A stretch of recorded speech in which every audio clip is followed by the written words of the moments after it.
Good morning. Hello. Welcome, everyone, to our webinar, The Rising Employee Communication Trends in 2020. My name is Robyn Hanna. I am the Senior Director of Global Communication here at Dynamic Signal, and I am joined by my colleague, Becky Graebe. So excited to be here. I know. This is one that we've been talking about for a while. Exactly. Becky is our Senior Director, Communication Expert. She works in the field very often with our sales team and some of our customers and our prospective customers. In addition to both of us, obviously working at Dynamic Signal, we are very much connected to the industry. Becky, you are on the board for PRSA. In the employee communication section. And a great group of communicators, and definitely. Focused on employee communication and what's next, and how our space is transforming. All the time. And I sit on the board for Silicon Valley IABC as the Vice President of Communication Technology. So Becky and I are big comms geeks, right? Absolutely. Yeah. And we're constantly getting to talk about all of the trends and how we're all thinking as communication leaders, as HR leaders, as marketing and public relations professionals, and what is happening when it comes to employee communication and what to expect in 2020. So before we really get into the content of this webinar, I am going to share just a couple housekeeping tips and tricks for staying involved and engaged with us. We have the Q&A in Zoom. You can ask a question anytime. You'll receive the recording later on today. And also, during the webinar, using the hashtag DiSciWebinar, you can participate on Twitter. Caitlin Liston on our team will be tweeting from the Dynamic Signal handle, which is @Dynamic_Signal. I am @Robyn Hanna. You are at Becky Graebe. So pretty simple. Pretty easy. And after this webinar, immediately following from 11 to 11:30, we will have a tweet chat using the webinar hashtag DiSciWebinar and the hashtag DiSciChat. We also are going to talk through a ton of different stats and research and studies that we've seen in the industry, some new data and analytics that are really informing what is coming next. And we will link to all of those pieces of research in our in a LinkedIn post as well as on Twitter. Some of that research is coming from usual suspects like Gartner, and there's some Forrester, some Nielsen data. Also, our partners at Edelman. Most of you are familiar with the Edelman Trust Barometer. Yeah. So we will share some links out to that, as well as Weber Shandwick's studies. They've got two really great ones, one about employee activism, one about cultural vigilance that's coming out of United Minds. They're all doing some great work. So stay tuned to our Twitter channel and you can get access to all those great resources. So we are going to just get into it, I think. Let's do it. Trends for 2020, what to expect. So we had a big debate internally about these things, right? So there's a lot. We talked about employer branding. We talked about culture and communication. We talked about diversity and inclusion. We went through a lot of this data and these research, studies that have been compiled, and what we're seeing for 2020. We sort of narrowed it down to three what we think are our predictions, three big predictions for 2020. But before we get to those, we just want to talk about why employee communication and engagement really matters. So first, as we know, and you're constantly sort of in the field leading workshops around this as well, the employee experience directly impacts the customer experience. Yeah, I mean, as we've talked about, even just before we went on the air, we talked about how, your interaction with someone who's working somewhere and you're having an experience with them, that is the brand. Absolutely. I mean, they don't know what all the other things that live behind it. That experience with that employee is the brand. Right. So whether it's an encounter with a flight attendant or on that plane, that is that plane's brand. Right. So right. They totally coincide. So I don't think, as we've talked about before, that you can treat your employees in any way that disrespects what their needs are to do their job well, and then expect them to treat your customers royally. It just doesn't balance. You know, there's no equation there. So, absolutely. Yeah, and we'll definitely unpack that one a little bit more, because this one is That's the heart of it. For sure. Also, studies are showing that employee-centric organizations have higher customer NPS. The Net Promoter Score obviously increases as part of the customer experience. They also have higher eNPS, right? And we're in this time of lower unemployment, where attracting top talent is super competitive. Retaining that talent is super competitive. It's also very costly when you can't do those things efficiently and well. And organizations are now working to create environments where employees want to come and work. They want to be a part of the culture of the organization.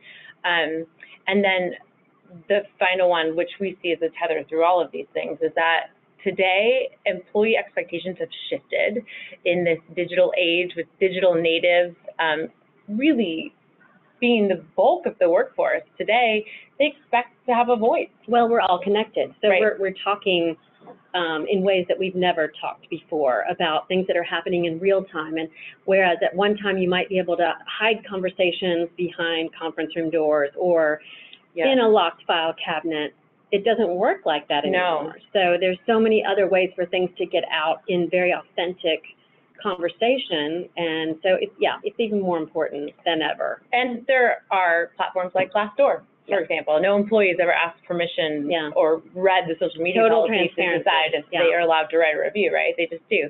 And again, all of this boils down to the bottom line business impact. So one, there's the human element. We want to take care of our employees. They're our most valued. It's just the right thing to do. I mean, it starts there. Yes, for sure.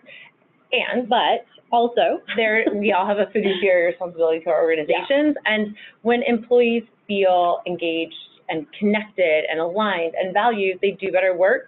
And again, when that has an impact on the customer experience, that changes the course of your business. Some of these insights came from the Gartner study about the state of the American workplace, which we will tweet out a link to as well.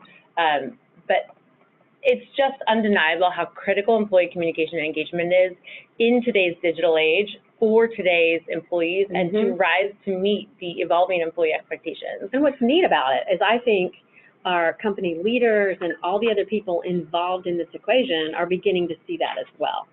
Where at one time it was kind of a second thought or an afterthought. I think our leaders are recognizing that, wow, if we empower the people who are right in front of our customers every day, that's a long-term win for everybody. You know? Absolutely. The stats that we're seeing, 59% of millennial job seekers report that opportunities to learn and grow are really important to them as they're seeking a job, right? So the idea of professional development, of teaching skills, right, how to build your personal brand, in addition to doing your work really well, that's now an important element and something that attracts millennial workers to companies. Well, and certainly, you know, as we talk about the reskilling of our nation to meet the demands that are, you know, emerging. I think that whole reskilling, giving me training opportunities, giving me ways to develop my career, my profession, but also my personal life. I mean, it's all holistic in its approach. Absolutely. And in a time of digital transformation, we have still a large population of the workforce that, you know, I always joke, when I started out in my career, the intersection of social and like social media and communication was the inner office envelope, where you could like, you know, remember the middle envelope and you'd write your name and scratch off who had it next. Like that was what we had in the beginning of my career. And so I think there's a large bulk of our workforce who's also looking for these new digital skills, and teaching them how to be effective on social media, again, building their personal brand and thought leadership, becoming a domain expert in something that their company is doing or something that's important to them. That's really significant for employees who are looking at where they want to work, and really they have the power. We talk a lot about millennials, obviously, because they make up the largest portion of our workforce right now. They're looking for great bosses and great managers. That never goes away. I mean, everybody wants to work with someone that brings out the best in them. And that includes a lot of things, from training and opportunity to recognition to all the things that, you know, keep you coming back day in, day out, thinking, I will run through fire to get this done for someone who believes in me. So that never goes away. So again, all of these stats were from the Gallup State of American Workplace study, and we will share that online in the follow-up and also on Twitter. So as we talked through as a team, okay, obviously employee communication and engagement is more critical than ever. It's affecting everything from talent and retention to customer experience, purchase decision, repeat purchase, like recruiting costs, cultural alignment around our values and our missions. So then we said, okay, we know this is top of mind for everyone. Everyone's talking about employer branding. Everyone's talking about, you know, all these key things. How do we improve the employee experience? And this is what we came up with, and we're happy for you guys to argue with us. There should be like a big ta-da. I know, right? Because, I mean, for us anyway, there were so many things that we could have put onto this list, and to narrow it down to 3 was very tough. But I totally get behind these, and I think these are, when I go around the country talking to people and communicators and HR professionals, these are the things that we're hearing about. Yeah, absolutely. And that our folks want to make sure that they're prepared for, and they're, you know, doing their due diligence around these. Yeah, and I think that's part of the thing that is important to mention here, is that it's not just about these are the predictions, these are trends, because this is the time of year when we all do, you know, look back at top 10 moments and then a look forward at what we predict or what we think is coming. This is really about getting ahead. It's really about being prepared and future-proofing your company, because if we're not working to actively improve culture, create alignment, ensure that employees feel valued, prepared, and equipped to do their best work, we're going to lose our most valued asset. And so this is a critical thing to get ahead of now. And there are so many great companies doing it. Danielle Guzman from Mercer, one of our good friends, and amazing communication leader at Mercer. She said companies need to treat employees like customers. And I think we're seeing a shift towards that. Right? Absolutely. Absolutely. Although I will say, Rod Thorne, another favorite of mine in the communication space, always says that that's true as long as it's not transactional. So you don't want to treat an employee like the same way that you would, you know, put coins in a vending machine and walk away. So you can't exactly put coins in an employee's future at your company and expect that that's going to be enough and you'll get a little bit out of that. I think it is a larger investment, but I agree with both. You know, that it, what we're looking for is that customer grade experience where we're thinking ahead and looking for ways to surprise and delight our employees and support them with everything they need to be effective. You know? And I think it's the little things, right? We talk about this a lot, that this little, I actually was talking to my brother yesterday, and he was saying how he wanted to, he's talking to his IT team and said for all of their new employees, he wanted to have their email signature already set up in their email on day one when they start work. It's like one of those little tactical things. He's like, look, I didn't hire them to figure out how to get their signature perfect. Like, can we just have it done for them? Like, let's just make day one easy. They're already going to have to fill out a bunch of paperwork and sign their name. Like, but it's like these little micro moments of trust that we always talk about, these micro moments of support, making sure employees feel like, hey, we got you. We want to make things easier for you, right? Like those little tiny things. And certainly, I mean, I would say that's even more important when you're talking about someone who is not sitting right there in the office, because they're really dependent upon that technology and that kind of thing. And so it's even more imperative that you're really tuned into what that remote worker might need, whether they're sitting in a home office, which that's a big wave that we're seeing, right? Is that a lot of people are working from home now, or more of a collaborative workspace, like a WeWork type workspace. But really thinking ahead about what would their needs be and how do we make sure that we're connected. It's a little bit different. I think it's sometimes hard to anticipate what all their needs are because you can't see them. You don't have the ability to say, that person looks like they're having a bad day. So you can ask them. So you have to rely on other technologies and methods to make sure you get that. And technology is huge for this first trend, which is the rise of the remote workforce.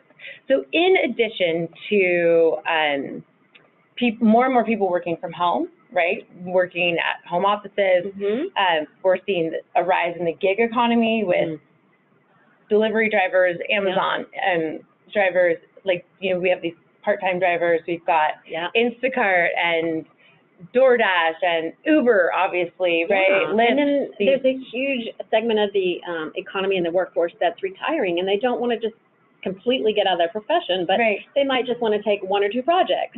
Or, you know, be more flexible in the way that they work. And obviously they bring a vast amount of experience and passion about what they do. So being able to accommodate that type of worker is critical too. And so as we see a rise of the remote workforce, that changes the way that we communicate to employees. It changes the way that we have to rely on technology to work in service of our humanity, not in place of it, but to scale our ability to reach, connect, and engage our employees in a way that makes them feel aligned with our values and our mission and our goals for the year. It also makes them feel connected to our culture, because the dissemination of culture really happens through our communication channels and vehicles. And the way that culture should be applied is, and I say this all the time, is that I believe that our culture and our values should be the framework for decision-making in our everyday activities, right? How we prioritize our time, how we treat our customers and clients, how we go about our work, how we talk to our colleagues. But our values, our culture, our mission, the sort of essence of who your company is and what you're trying to achieve in the world should be the framework for how you set your day. And it's really, really critical that we use technology to reach these remote employees and make sure that they understand what that culture is. Look for ways to build those touch points to sort of make the culture feel real, demonstrate what it looks like in action, and make them feel kind of tied in and connected. And the great thing is that we have so many technology tools that allow us to communicate and allow us to work remotely. I mean, you're on the road a lot, but you work out in your home office. So I have to rely on technology from our leaders, whether that be short videos so that I can really hear the passion and understand the context around something. So being able to do that, I mean, even something, this sounds crazy, but even something as little as emojis, you know, can make a big difference, because sometimes that tone and animated GIFs. Can we just talk about GIFs for a minute? But getting people's tone sometimes is harder when you're talking about written communications or remote communication. So having those extra little tools, whether it be video, emojis, memes, animated GIFs, whatever that might be, really helps get that message across. And that's an important part of it. And our tech stack, we can tell you at Dynamic Signal, obviously we use Dynamic Signal. Our own program is called Dispatch, but we use that to communicate to all of our employees. We have 5 different offices. Right, 1, 2. So we've got Belfast. Hub offices. Yes, we've got Belfast and London, headquarters here in the Silicon Valley. We have Chicago, New York, and Seattle. And then we have other employees who are working remote from different locations, like Raleigh. We've got some folks in Texas. People on the road. And we're on the road all the time, right? So we have a tech stack that is designed to connect, engage, like, build culture, build relationships, make communication easy, and most importantly, I think, distribute communication to each employee in a way that's convenient. Yes, it's relevant and it's convenient for them to receive. So we use Slack often. We use Zoom, like we are for this. Zoom is our go-to for all of our conference calls. Shout out to our friends at Zoom. Thanks for the touch up my appearance feature in the video. We also use Dynamic Signal. We still use email, right? But I think those are, we use Wrike on the marketing team, which is a sort of shared project management tool. So we have technology that works in service of this new workforce makeup, the way that, you know, traditional offices just aren't. Which I think that, I mean, that's a foundational aspect of it, but we also have to be conscientious about the way that we approach these platforms as well. So for instance, if we're in our marketing team meeting, being able to share the agenda in advance, because not everybody's coming to get a handout, or thinking through what might be needed, you know, so that different people in different time zones have what they need. It's just being conscious and when they need it, right? So I mean, we know Recode wrote an article recently where they said that Dell wants 50% of their workforce to work remotely by some of the time in 2020. So throughout the year of 2020, they want at least 50% of their workforce to work remotely. That's a significant number. It's a trend. I mean, we're seeing it, right? Whether they're sending people to more collaborative workspace where they might come into an office once a week, but the rest of the time they're, working from home or on the road. So there's a lot of flexibility. It's like it's like the slide says. It's not really where you work anymore. It's not where you go anymore. It's what you're doing and how you're connecting. It's just a different way to think about going to work. Yeah. Amazon just hired 3,000 remote workers. So this for sure is something that's coming up in 2020. And as you think about what your workforce looks like now, if you rely on a traditional office makeup where everyone's in one place, if that changes, how are you going to effectively communicate with your employees? How are you going to make sure that the right people get the right news and information, and not extra news and information, delivered to them in a way that is convenient and doesn't force them out of their workflow to go to another place to get what they need, right? I mean, I think this reemphasizes the importance of mobile, because we are on the move. I mean, so something has got to be available to us where we are, and that's not always the same place every day. So it's not. Yeah, totally. And, we're seeing this topic come up everywhere. HBR is talking about it. Forbes is talking about it. And we're seeing, like, you look at the stats on the screen right now. I mean, growth in the remote workforce just over the last 5 years is up 44%. That's only increasing, right? Wow. Growth in remote work over the last 10 years is up 91%.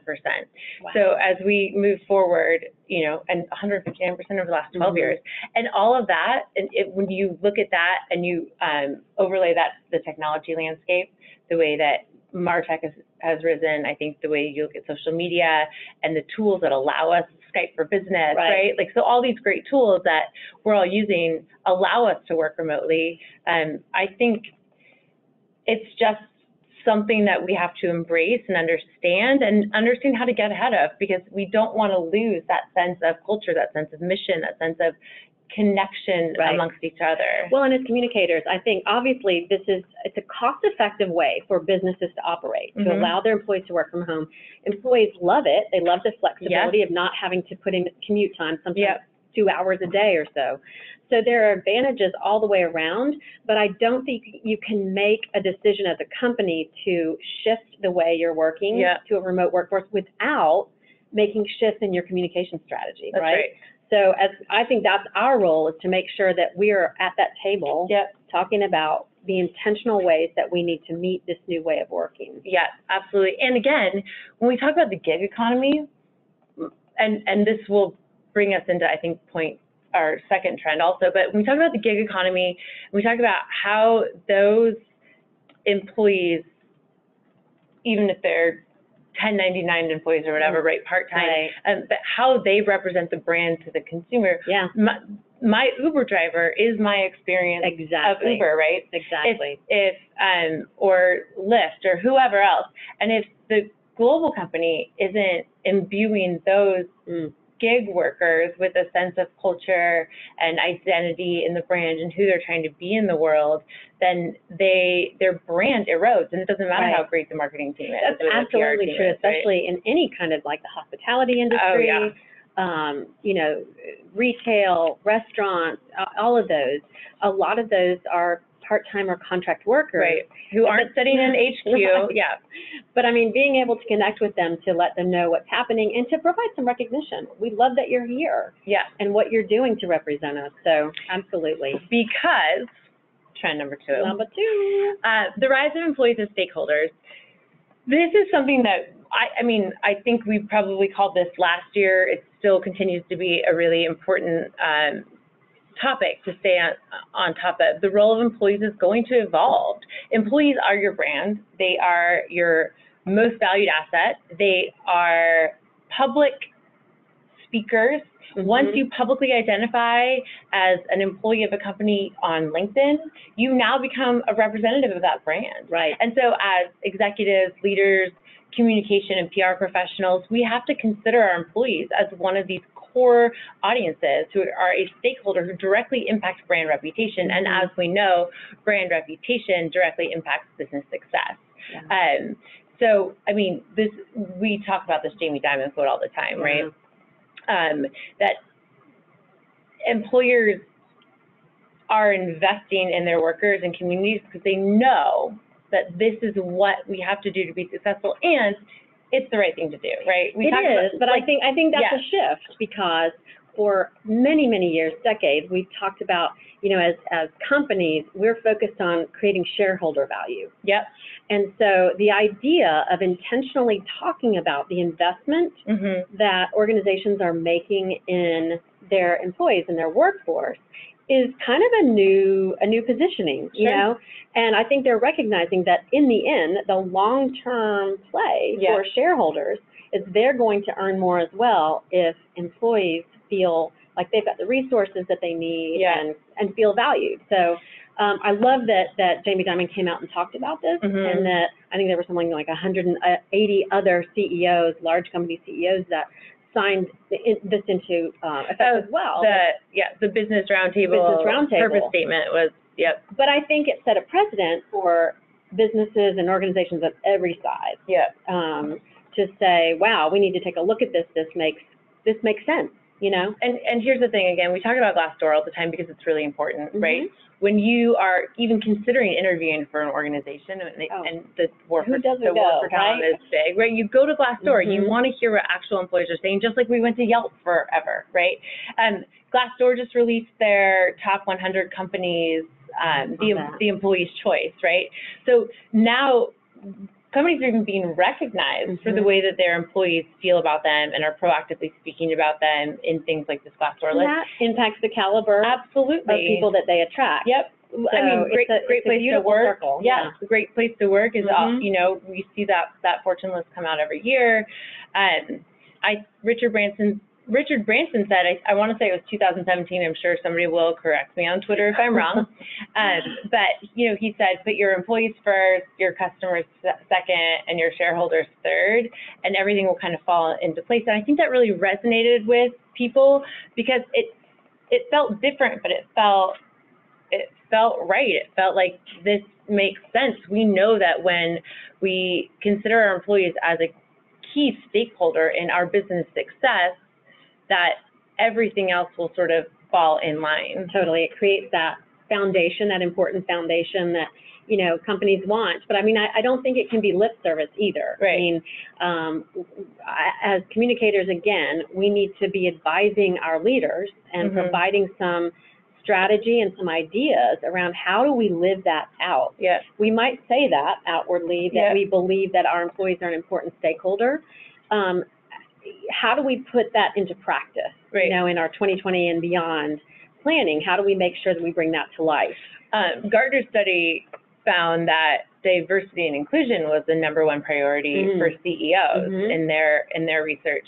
And I think, again, that's organizations starting to lean into our employees are critical stakeholders. We want as many varied opinions, thoughts, backgrounds, and ideas coming into our organizations because we want to make sure that every employee feels valued, feels seen, feels heard, feels safe, feels empowered, and it's successful. Yes, I mean, for so long we've been focused on making our shareholders financially successful. Right. I think there is investment being made now through reskilling, training, providing resources, technology, and otherwise to employees to make sure they're successful in their individual careers as well. And that's a different conversation than we've had before. But again, I think these leaders are beginning to see the long-term gain. And that's good. And we're seeing the movement here, right? It's employees aren't just handed a paycheck anymore. It's not just we're taking care of the whole employee. We talk about this. In a lot of industry events, we talk about the importance of our employer brand, what offerings we're giving to employees that are adding benefits beyond just their paycheck, whether it's ERGs, employee resource groups where people can talk with other people like-minded, focusing on education, health and wellness, right? Absolutely. Like you have to take care of the whole employee, because they bring home to work, and they bring work home, and we need to make sure that when we send them home at the end of the day, we send them back to their families in the best possible place. Yeah. And all of this requires dialogue and conversation with employees to find out what is important to them. Yes. What do they need to feel fulfilled? I mean, obviously we can make some suggestions and some recommendations, but we need to hear from them, and that's where that conversation technology to bring in that remote workforce. I mean, they've got to have a say in that too. Yeah. So, and because what happens when you don't ask your employees what they want, what they need, we know they have a public voice. They have Twitter, they have LinkedIn, they have Glassdoor, right? It's very easy to access media, to put a video out on YouTube, as we've seen here in the Valley quite recently, to sign a petition internally that you surface to your executives. Walk out? Or have a walkout, and that matters. That shifts your company. Absolutely. And that shifts, like, your focus as an organization. If your employees are experiencing something that they aren't happy about, and they can work collectively to elevate their voice and be heard, one, that's a gift to leadership, but two, it means that we have to stop focusing on the business and start focusing on our people again. The recent Weber-Shandwick study found that 38% of employees have spoken up to support or criticize their employer's actions. And you kind of hope, well, not kind of, you hope that those conversations and speaking up come in forms that are supported by the organization. Yes. Okay, let's hear what it is that isn't working for you, and how you feel we're not living out our organizational values. I'd rather have that inside the organization where leaders are listening than have that conversation take place on external social channels or a walkout. It gets to the walkout. I mean, you think about, and I'm not being critical of anyone who's experienced that, because I think that is kind of a new phenomenon that we've seen over the last year or two. But I think as communicators, beginning to take a second look at our crisis plans and think about for 2020, what is your walkout plan, or what is your just, you know, where it might not be an official walkout at your company, it might be a smaller organization, but think about what happens when a group of employees becomes very vocal about something they're disgruntled about, where the company is not living up to what those employees feel the promises were. So think, all right, how are we going to respond to that? What's going to be our play if that were to happen? How do we keep that from going outside, and we put the remedy in place internally and get it right? So as we think about this trend around the employee as a stakeholder, we have to consider the employee as a stakeholder the way that we consider any of our other audiences, whether it's customers or prospects or our shareholders, right? And we think, what do they need? How can we anticipate those needs? How can we achieve the commitments that we set forth to them, and then have a crisis comms plan in place, like we do for every other aspect, right? We have crisis comms plans if something goes wrong with a customer, there's a public customer experience that was negative, right? Or if we don't deliver on our, quarterly financials, we have a crisis comms plan in place for, earnings, right? We need to have a crisis comms plan in place for what happens when employees are disgruntled and something gets bigger. And just like we do in our crisis comms planning, we say, like, if this is something that we can anticipate, how can we walk backwards from that and try and prevent it? And I think that this two-way communication, surveying employees, soliciting feedback, that all helps get ahead of this when we think about employees as stakeholders, just the same way that we do sort of buyer personas for our buyers, right? Or we ask customers, what do you want? We have customer advisory boards that help us get ahead of needs and build products and things that we want to do the same for our employees. And I love that you mentioned ERGs, employee resource groups, because I think those are where you don't just allow, but you encourage conversation around some of these tough subjects. But I think that's step one. Step two is we need to make sure there's representation from those groups talking to leadership to say, this is what we're hearing. There's kind of a little rumbling here.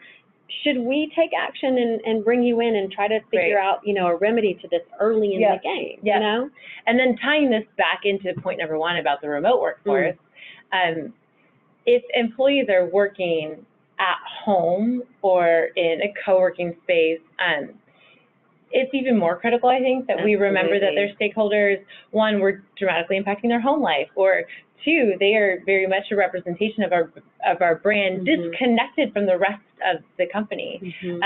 So in addition to being an important component of how our brand is disseminated to the public, we also have to take care of the whole employee, because our work and our life is much more integrated. An employee who doesn't feel good, doesn't feel valued, doesn't feel equipped for success isn't going to be able to do their best work. So we have to take care of their emotional health and wellness, we have to take care of their physical health and wellness, we have to take care of meeting their technology needs, empowering them, making them feel like they have purpose and they're contributing and they're growing. Career ambition. Yes. Treating all the above. Yes. Yeah. And we need to do that in a different way. And I think that starts by communicating what we're trying to achieve. Yeah, right? Absolutely. Asking what do you not have that you would be helpful? I mean, in so many different ways, whether it's surveys or focus groups or the ERGs or town halls, whatever it is, to gather the input that you need to make sure that what you're offering isn't just cookie cutter and what everybody else is offering, but really speaks to your specific workforce. And this is, like we said, this is a trend that's not going away. We keep hearing, I feel like every week, about employees who all signed a petition or staged a walkout or sent an open letter, posted on Medium, an open letter to the executive team or the CEO. We're seeing subreddits of employees who have started a subreddit where they're talking about their experience at work, right? In addition to things like Glassdoor, and all of these things impact our ability to hire talent, to retain talent, to bring customers in. They all impact the way brand sentiment grows or erodes. So I think this is one of those trends, and the reason we identified it as one to pay attention to is it just continues to grow rapidly. Escalate. And I mean, and some of this, some of it gets the negative rap, but I also think it means that your workforce is more interested in what you're doing to make a difference in the world. So that's a very positive thing. For many of us, whatever we're doing there's a broader conceptual goodness about it that if we embrace and we bring out the best can be a big positive in our organizations. I mean, I think that the days are gone when a company is measured on the stuff they create or that offering that they put out there. It's really more about how are you changing the world and making it a better place. And certainly the newer generation of the workforce is driving that. It's probably what those of us who've been in it longer would say we've always wanted, but we didn't feel there was a way to express it. These newer generations are expecting it as part of their workforce, and we need to, I think there are ways to embrace it for good. Absolutely. Yeah. So as we pop over to trend number 3, the rise of employee activism. And, political talk is heating up. Oh, yeah. In election years, we always see more of this. We saw that the last election was divisive. Particularly on social. Absolutely. Societal issues, concerns about the economy and jobs, all of these things sort of come up. These are very emotional and personal issues for people, but they don't stop at the parking lot, right? They come to work with us. But election years in particular have a way of stirring those topics up in new ways. And so I think especially those of us that rely upon employee advocacy for some of our brand reputation and that kind of thing probably ought to be thinking in 2020, what do we do to make sure that there's still a healthy strength out there on social and people don't get so weary, so weary of it all. I mean, what are some things that we can put in place that are more constructive? Absolutely. And be a part of something good, you know? And what we're seeing is that employees are actually expecting companies to participate in these conversations. So the Edelman Trust Barometer research, which we will share out on our social channels, and the hashtag is Edelman Trust if you want to find some more great content about that. But the Edelman Trust Barometer research found that employees are much happier with their company and more likely to recommend it as a place to work when they believe that leaders are demonstrating an awareness of the social and political issues that are most important to them. And I think that's key, right? Like acknowledging that we know that this is going on. We still have jobs to do. we still have earnings reports that, you know, we want to be amazing, but it's real, right? And it's happening. But we can't deny that these things are important. They're important to our people. Our people are our most valued asset, and so we have to acknowledge that these things are real. Absolutely. These stats are from the 2019 Edelman Trust Barometer. You know, they found that employees' expectations of organizations to join them in taking action on societal issues is nearly as high as 67%, and 74% on personal empowerment, and then 80% on job opportunities. So employees, we talked earlier today about how employee expectations have shifted when it comes to their expectations of communication and having a voice and having a platform, but their expectations around companies who demonstrate values and take action on some of these social and political issues is new, and I think totally we're going to see and more I think of it. One of the big shifts that we're seeing, seeing that figure around personal empowerment is that what's different about this generation is that they're coming together around activism, not for personal gain, but for social change. Yes. Whether that be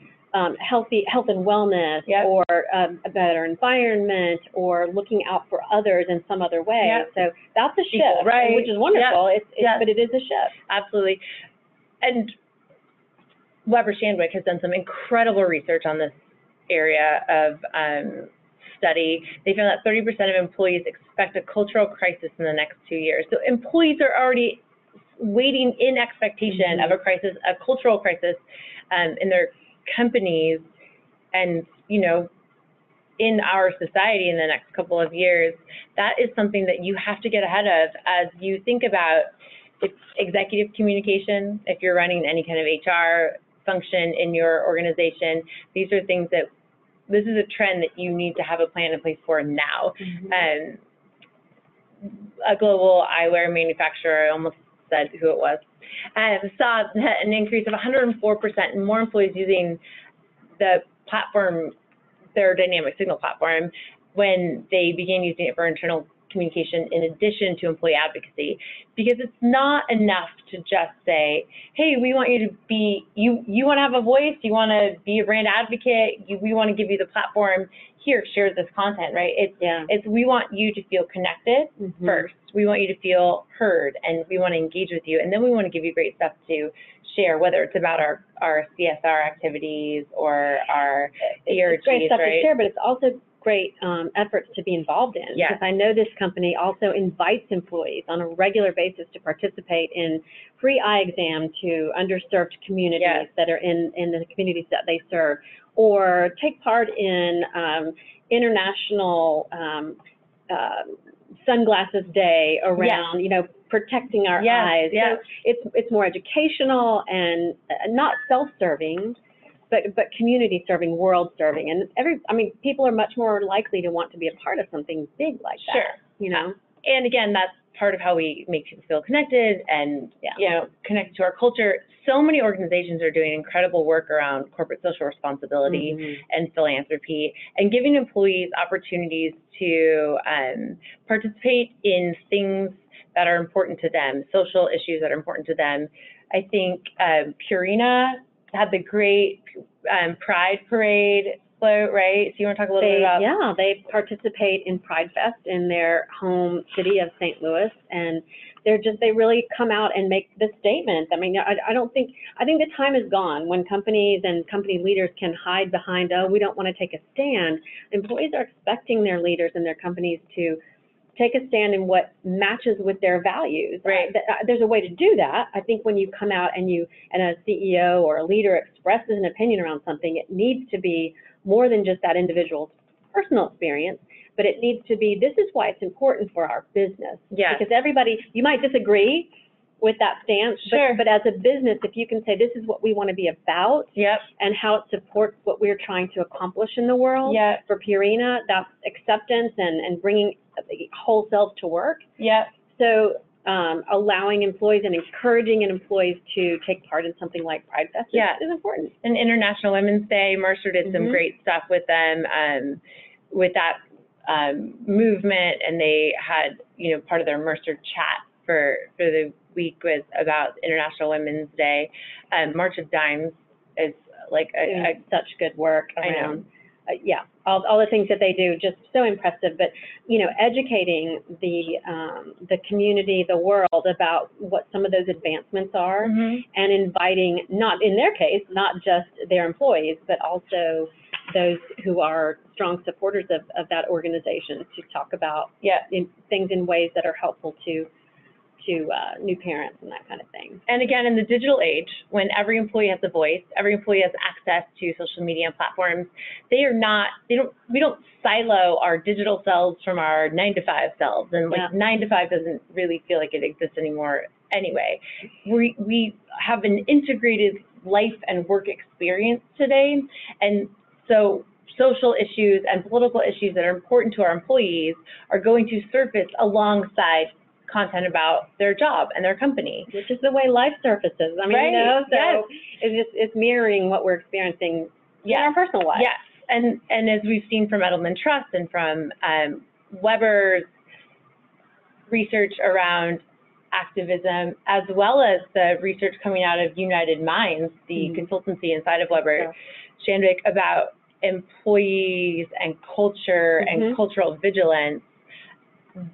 Today, it is no longer an option to say nothing. Employee expectations are that you will take a stand, that you will have an opinion, that you will foster communication about these things. You know, what Purina did around the government shutdown was, I thought, wonderful.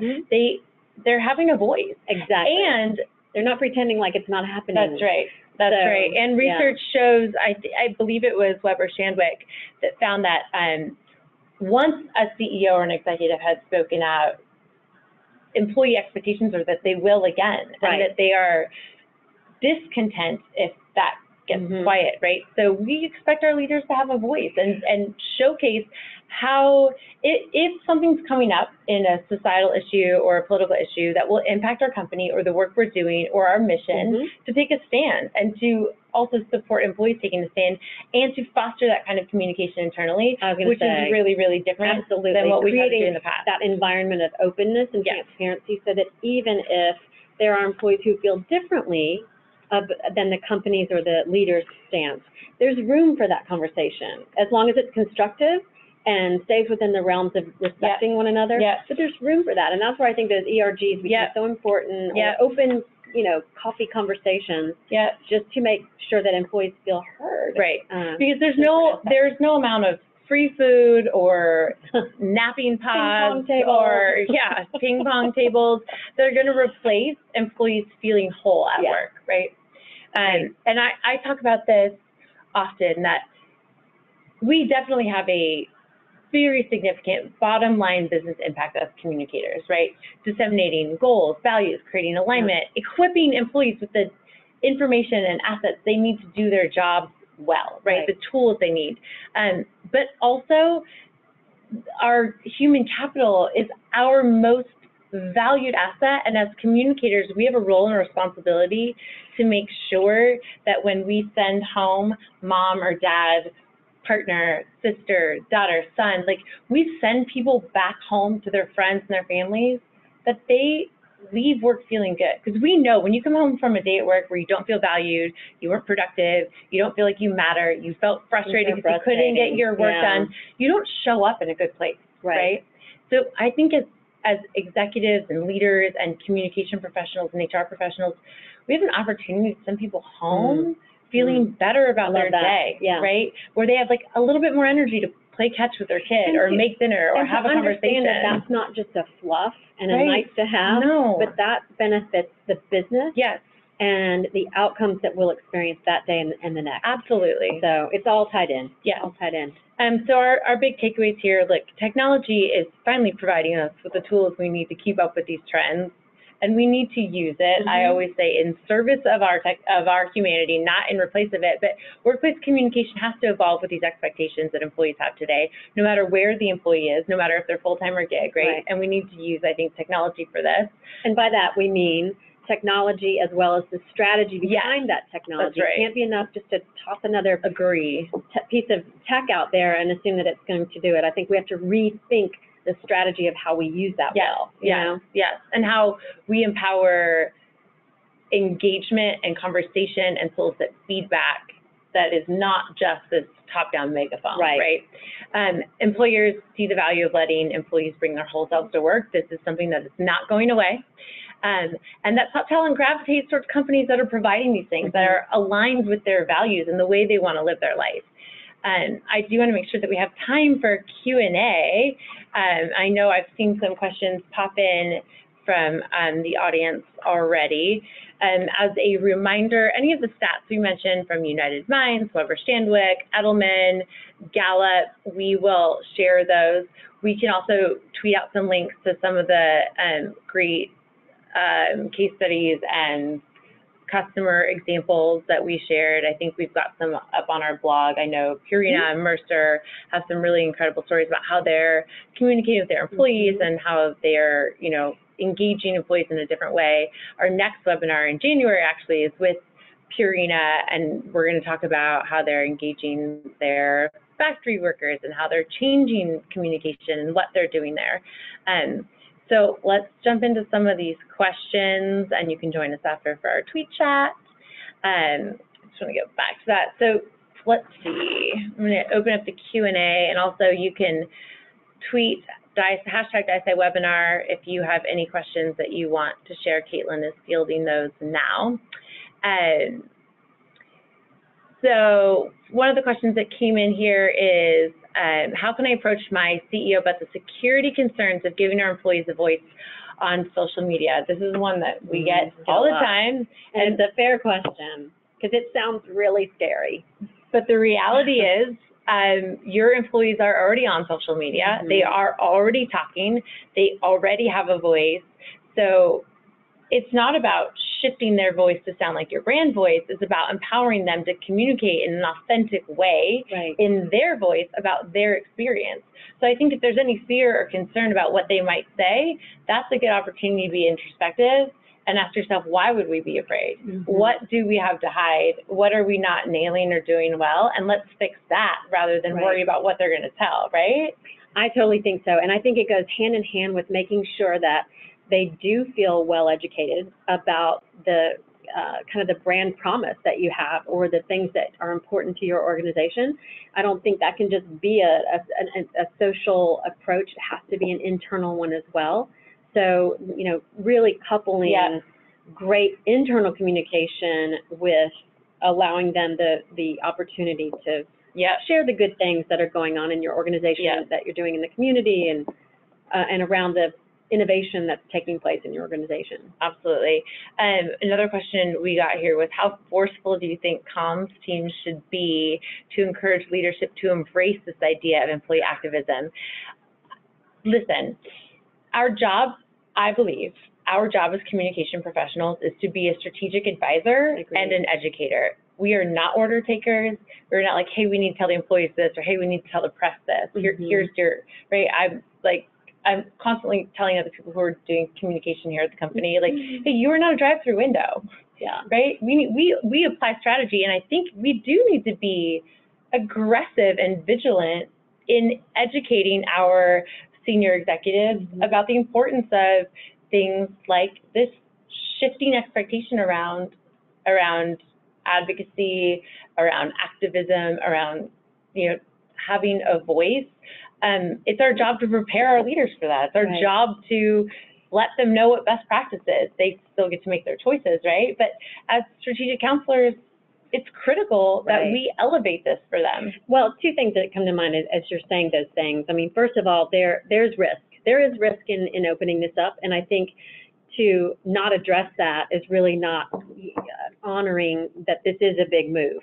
So, but talking about it, putting it out on the table helps take away some of the mystique. And talking about some of the risks. But I think it's also our job to talk about the risk of not doing it. And what are we missing as a result in terms of brand opportunity and reputation opportunity? So I think that's part of our job. Obviously, a couple thoughts come to mind in terms of ways you can do this to suggest to your leadership. One might be, could we consider piloting with a small group of people that we know based on job performance that have their intentions are good, and then be able to show with the data that we can provide what that was worth to the company.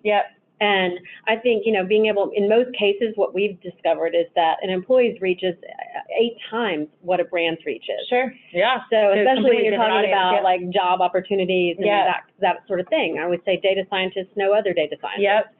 But your talent and acquisition team might not. So there's some important reach that's available there. So going at it in small ways, but also as you speak to leaders, data is hugely important. So being able to lay out, what that might represent.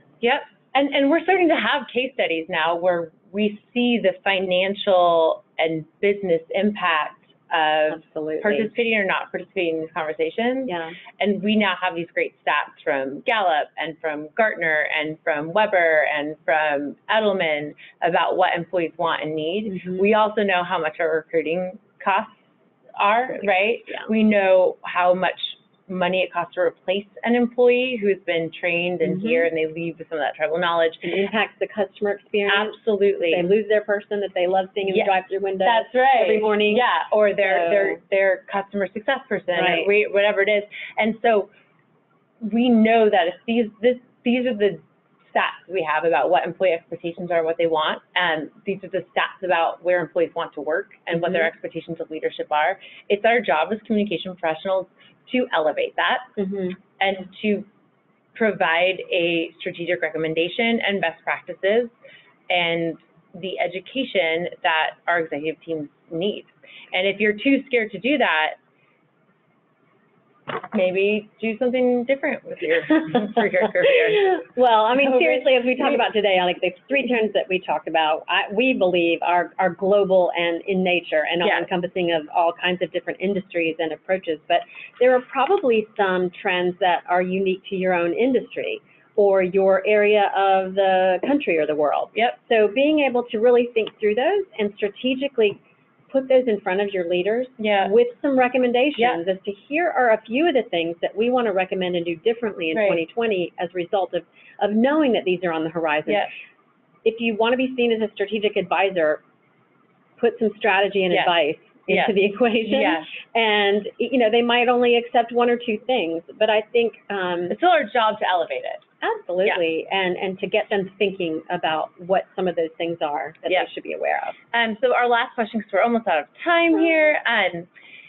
Outside of better communication, how do you help remote employees feel part of an organization's culture? That is a fantastic question. And there are so many little ways that you can do this. I think the onboarding experience is the first way, right? How an employee feels on day one. Like, was their stuff set up for them? Do they have the tools and assets they need? Do they know where to go to get the information that they're going to want? Did you send them a welcome bag with some swag and some stuff that they feel good about? I know, I was talking to my brother earlier or yesterday about, wanting to make the day one experience like pretty seamless. He said, I always want to have their business cards already printed and on their desk waiting for them, creating excitement, getting them excited on day one to start handing out the new card and be a part of this brand. We knew you were coming and we were excited about it so much so that we prepared for it. But I think that carries over into weekly meetings, making sure that they're getting recognized and that even as you're leading a meeting with their remote employees on the call, that you're taking some breathing space and specifically calling out, hey, folks on the phone, do you have questions? Is all this making sense? You can read the room. You can't read, especially if it's audio only, you can't read it always. So intentionally asking the question. And getting this. And I also think when you talk about how to make remote employees feel part of an organization's culture, I think imbuing your values and your mission into every meeting, reminding people, here's why we're making this business decision, here's why we're having this meeting, because we're working on this project or campaign, because it aligns with our culture and our values. So reiterating your culture and your values at every touch point with your employees, with those remote workers, making that a sort of centerpiece in each initiative or project that they're working on. I think LinkedIn does a really great job of this, actually. I recently was at the United Minds event where they shared all their new research, and one of the panelists who was speaking from LinkedIn talked about how their values are said in every single meeting. Wow. You know, that's how you reinforce this messaging. Anytime you do a training for professional development, whether it's like how to use social media well or how to build your personal brand, remind people who you are as a company, and here's what we do. So when I'm leading a workshop about best practices in social media, I'll say, and here's who Dynamic Signal is on social media, because, you know, we're working to elevate the employee experience, to dramatically transform businesses by improving the employee experience. We want every employee to feel connected, engaged, and activated. And so I've baked that into those trainings. So I think that's a way to sort of make them feel a part of an organization's culture. We are so past time. Thank you for everyone who stayed on a little bit long. We're going to continue the conversation over on Twitter with the hashtag DICEWebinar and DICEChat. We'll throw some questions out. We'd love your feedback, and we'd love to hear what you guys think is going to happen in 2020 when it comes to employee communication and engagement. Thank you so much for joining us. We know that we're going to get some opinionated tweets and LinkedIn messages, and we look forward to connecting with you. And thanks for being here. It's nice to have you in HQ. Happy holidays, everyone. Happy holidays. Yay. Here, cheers.